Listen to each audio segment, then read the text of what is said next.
Good afternoon, students. Today it is the turn of the B.Ed second year, paper second. The name of the paper is Assessment for Learning. Paper का pattern same first paper की तरह से रहेगा। यह आपका 3 hours का होता है और मैक्सिमम मार्क्स 80।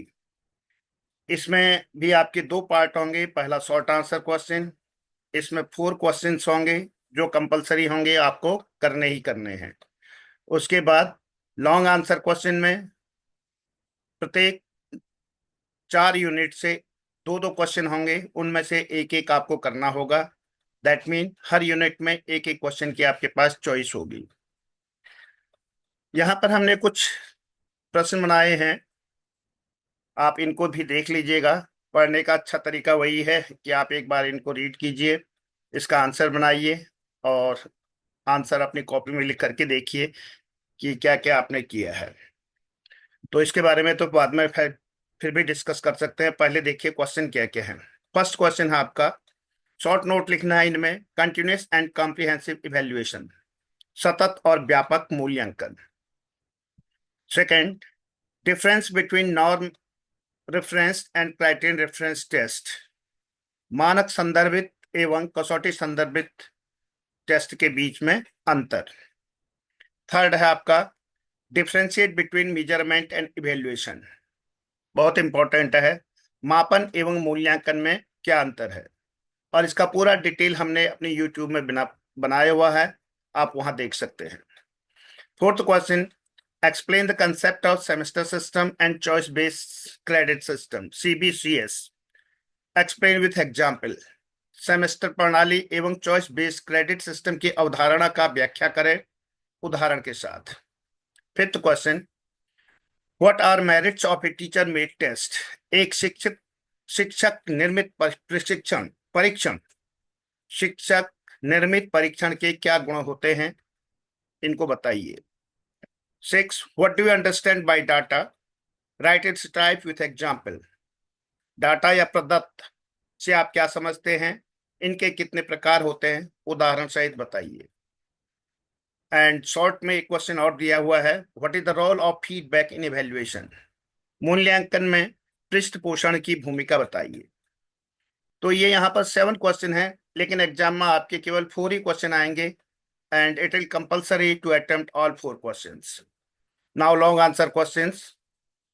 इसमें फर्स्ट है आपका, what do you mean by evaluation, explain the types of evaluation and explain tools to assess the learning. मूल्यांकन से आप क्या समझते हैं, मूल्यांकन के कितने प्रकार होते हैं और सीखने की प्रक्रिया में आकलन करने के लिए उपकरणों की व्याख्या करें। सेकंड क्वेश्चन है, define the concept of assessment, measurement, evaluation and examination, analyse critically the present system of evaluation in school education. आकलन, मापन, मूल्यांकन और परीक्षा, इनकी व्याख्या कीजिए और स्कूली शिक्षा में मूल्यांकन की वर्तमान प्रणाली का गंभीर विश्लेषण कैसे कर पाएंगे, यह आपने बताना है। थर्ड क्वेश्चन है, discuss the various purposes of assessment with appropriate example, describe the principles of assessment.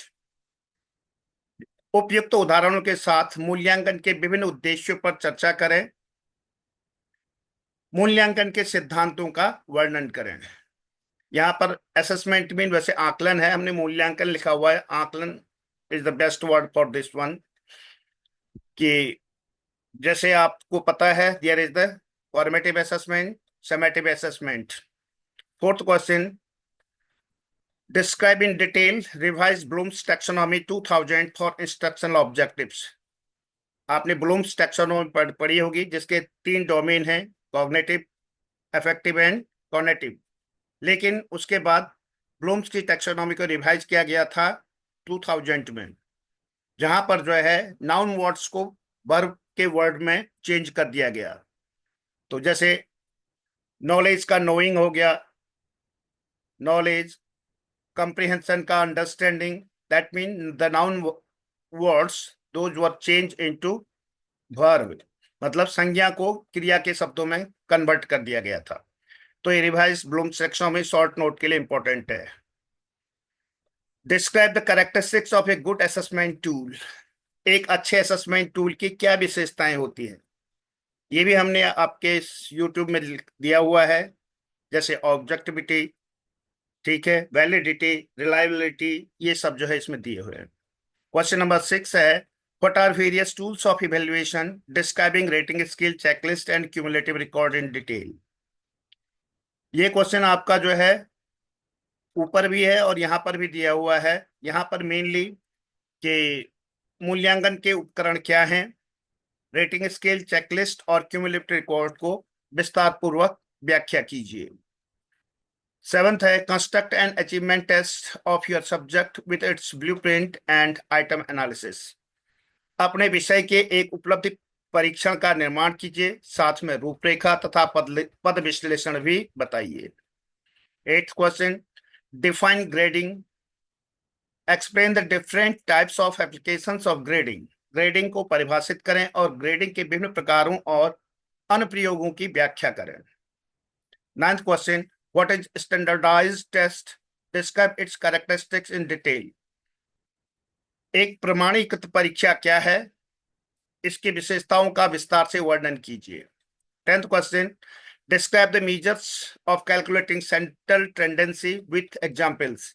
केंद्रीय प्रवृत्ति के मापकों का उदाहरण सहित वर्णन करें। Central tendency, don't forget it, इसमें आपके मीन, मीडियन और मोड आते हैं। क्या? मीन, मीडियन और मोड। समांतर माध्य, माध्यिका और बहुलक।